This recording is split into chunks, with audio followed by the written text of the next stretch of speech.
100 years ago, in August of 1925, Okeh Records came to Asheville, North Carolina, and recorded Appalachian mountain music. 2 years before the legendary Sessions on State Street in Bristol. And it's another one of the stories of Appalachia.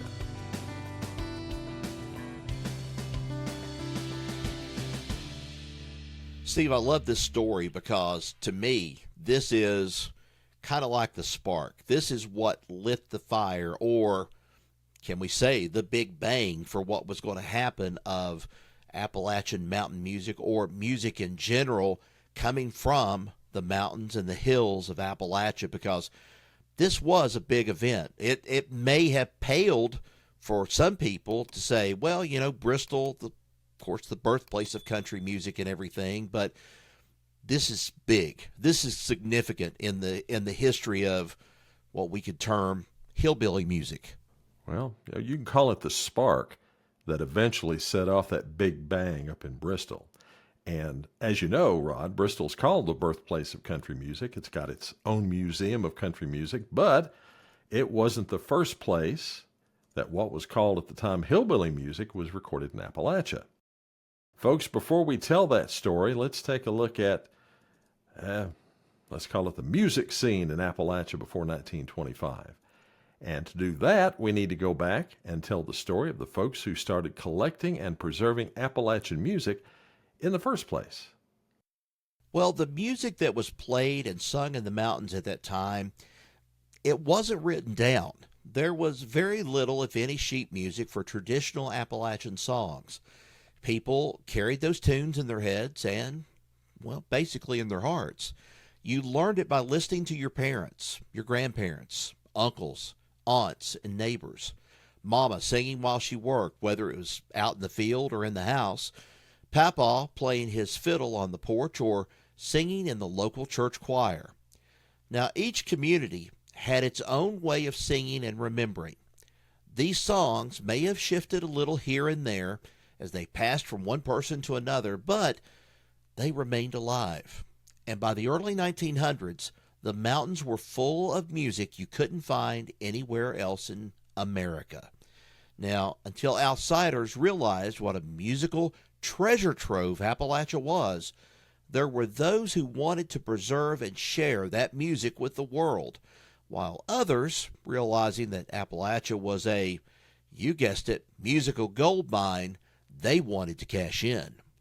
And one of the first of those was John Jacob Niles, born in Kentucky in 1892. By 1907, as a teenager, he'd taken to jotting down the songs he heard. Things like family ballads, tunes from neighbors, songs he'd just picked up at work. But Niles had a fear: plagiarism. Other collectors were out in the same territory, and he didn't want them stealing his hard work. So he held on to his notes, tucked away for decades. And it wasn't until 1960 that he published his first 110 songs in the Ballad Book of John Jacob Niles. That's over 50 years after he'd first started writing them down. Well, this wasn't just some small neighborhood little friendly project. A map in Niles' book shows just how far he roamed. He gathered songs from around Tazewell, Virginia, to Boone, North Carolina, and Saluda in North Carolina, Greenville, South Carolina, and into Georgia, then up through Chattanooga and Dayton in Tennessee, into Somerset and Lexington, Kentucky, up toward Frankfort and Bardstown, and east back toward West Virginia before ending back up in Tazewell. That's a wide sweep across Appalachia, a variety of different music styles. Well, the Smokies, the Cumberland Plateau, and the Upper Tennessee Valley, Lookout Mountain, everywhere he went, he found music and songs. Now, in May of 1916, a soprano singer, that's right, a soprano singer by the name of Lorraine Wyman and her pianist friend, Howard Brockway, decided they were going to explore the mountains of eastern Kentucky. And, Rod, they didn't just drive in a car or hop aboard a train. They literally walked 300 miles through the mountains stopping at log cabins and asking families for their songs. Now think about that a minute. A classically trained singer in boots and long skirts, hiking through the woods, visiting mountain cabins, in order to listen to the old ballads sung in an Appalachian accent. When Ms. Wyman and Mr. Brockway got back to New York, they didn't just file those songs away. Lorraine Wyman performed those Appalachian ballads on big city stages, and the audience ate it up. For urban listeners, it was like discovering a lost world. But the real song gathering heavyweights of the time were Cecil Sharp and Maud Carpels. They came over from Great Britain about a month after Wyman and Brockway started their trek through the woods of Appalachia. Now, these two weren't looking for just any old folk song. They wanted old world ballads, the songs that had crossed the Atlantic centuries earlier with the first pioneers of Appalachia. And they found them too.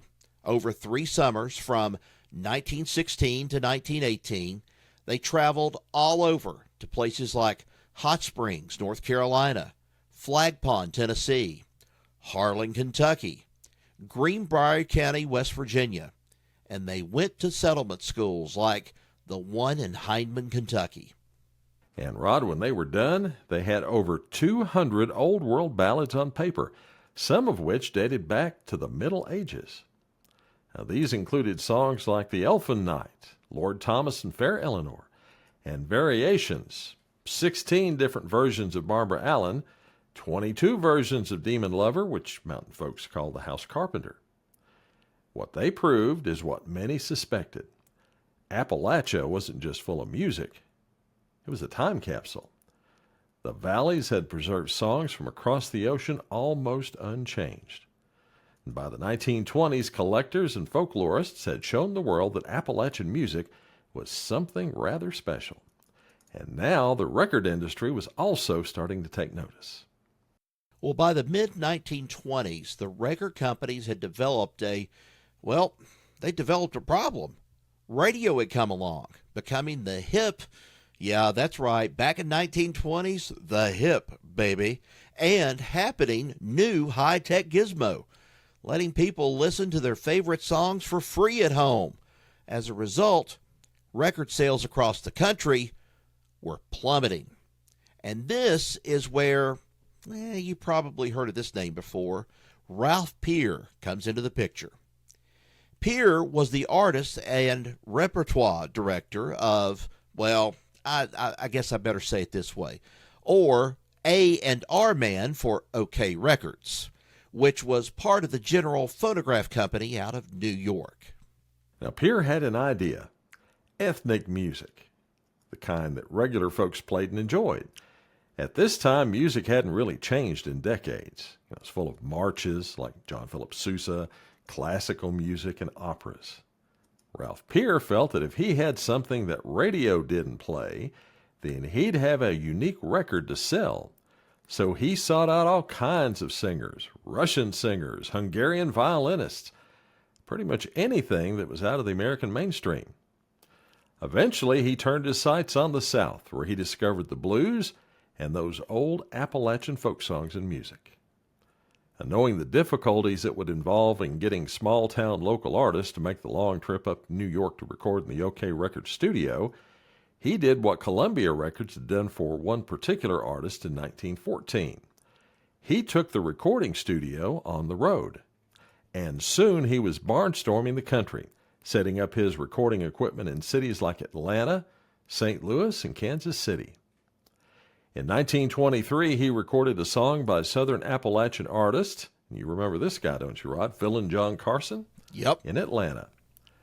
Peer thought the song Little Old Log Cabin in the Lane was, as he put it, perfect awful. But the record sold like nothing before.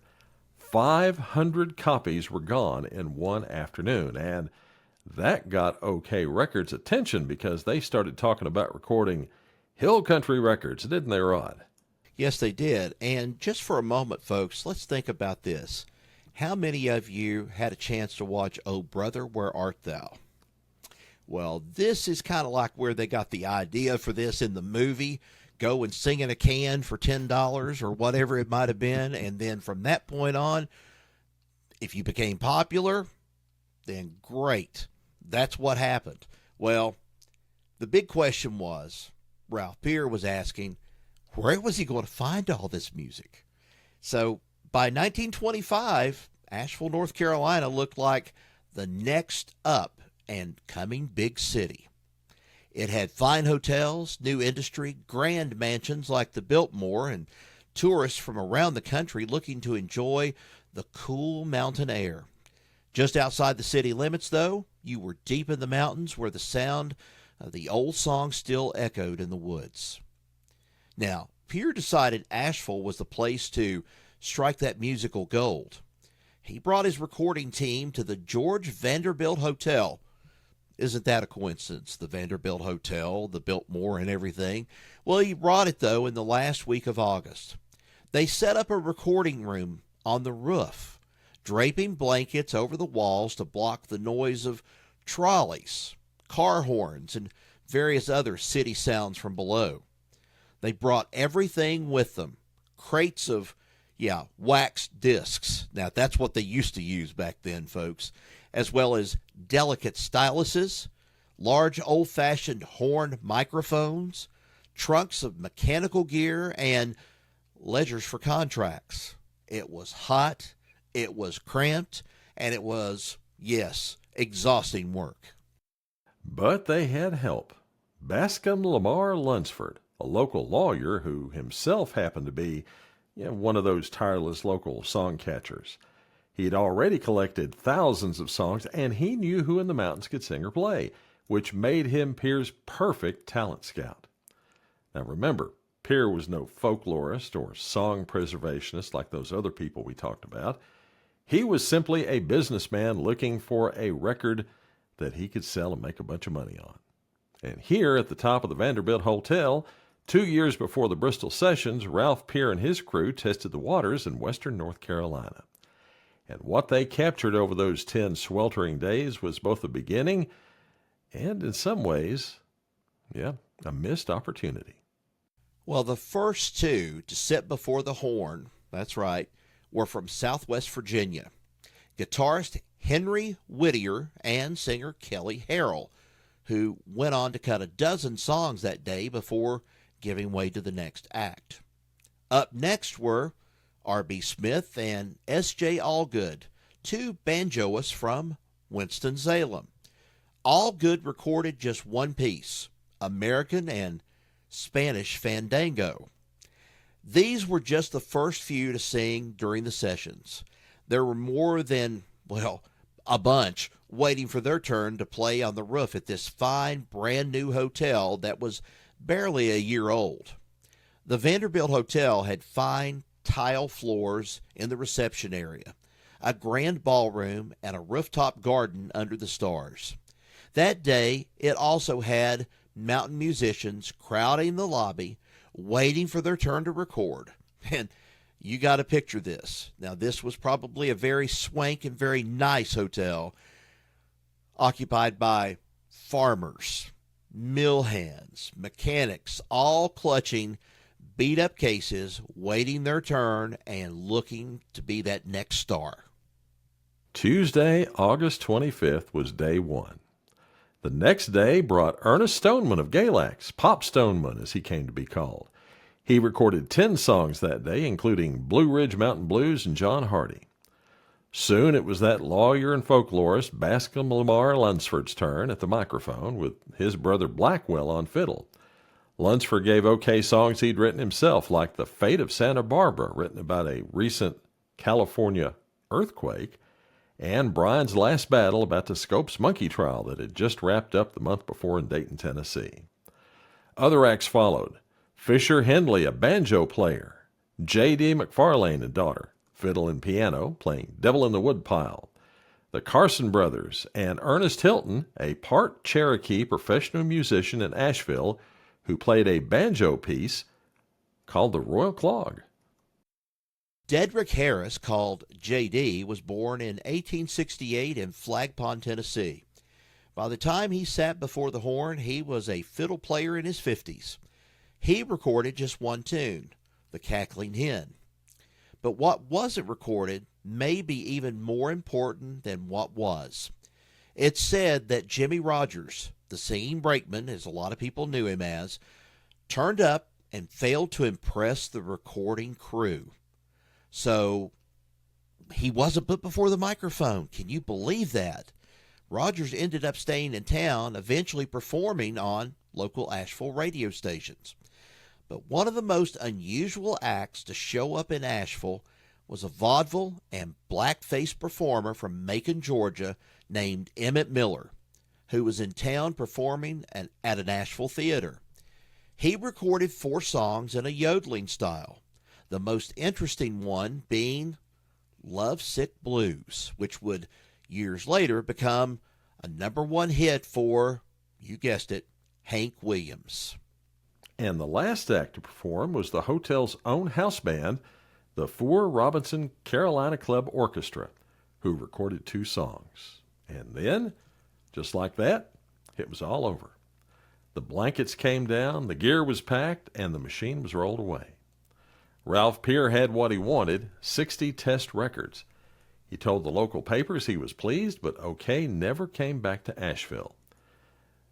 And here's the kicker. Because the music was recorded on those old-style horn microphones instead of the electronic ones that were just about to come into being in that time, the sound quality was not as good as it could have been, although many of the recordings were issued by Okeh at that time and remastered and reissued this past August.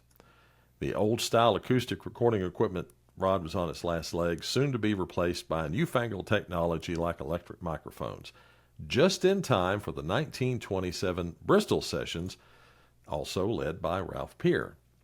And there in Bristol, he recorded Ernest Stoneman and Henry Whittier again, and also, this time, Jimmy Rogers and the Carter family. History was made, and while Asheville showed the record companies the vast amount of talent in that part of Appalachia, its role in the development of country music was overshadowed by the Bristol Sessions. But in the summer of 1925, every man and woman waiting in the Vanderbilt's lobby believed the future of mountain music might begin with them. And for some of them, it did. Asheville is doing its part to remind people of the time that Ralph Peer came to town to record. From November 6th through November 9th, Asheville will host the 100th anniversary of their sessions with concerts and celebrations across the city, along with reimagined recordings of many of the session songs by some of today's biggest artists planned for 2026. And Steve, this is something that I think is very interesting. When I was growing up and Bristol was starting to embrace this thing about the early sessions in Bristol, I always wondered who that man was that was painted on the mural outside the wall there, one of the streets there on State Street. And he was always like this, looking real, kind of stoic looking and everything, but he looked like a singer. I really wasn't sure who it was. Come to find out, that was Ralph Peer. They put him in the mural, and they have him featured in downtown Bristol as a part of all this. And, Steve, we also have to mention, too, that besides Bristol being the birthplace of country music, Nashville and Bristol kind of for a while, went back and forth, I guess, as for saying where country music really began, so to speak, wasn't it? Well, there was a little bit of competition. Yeah, that's true. Yeah. But really, you have to say this. If there was anything that took place in this region, especially in Appalachia, the spark first took place in Asheville. Then it led to the other big things that happened. Yes, it did. And Bristol has just embraced all that, like you said. They've got the Country Music Museum. They have, that annual thing that they've got over there that centers around both it and the race. Mm-hmm. And Asheville now seems like it's starting to embrace its heritage with what they've got planned coming up here in November. And that's a good thing. And I'm going to try to get over there myself and just kind of see what goes on with that. That would be neat because I would really like to be able to see some of the things that's going on. especially, of course, we've talked about Asheville before with the flooding and things like that that have happened. It'd be nice to see them finally kind of rising above all this stuff and kind of taking that first step out to get this to the forefront, I should say, of everybody's minds, making them realize that the spark of real music happened in Asheville. Yeah, indeed. And folks, that's the story of the Asheville Sessions, the spark that eventually lit the big bang of country music in Bristol. Another one of the stories of Appalachia. Thanks for listening. Be sure to subscribe to the Stories Podcast wherever you get your favorite podcast apps. And till next we meet, y'all take care. So long, everybody. So long.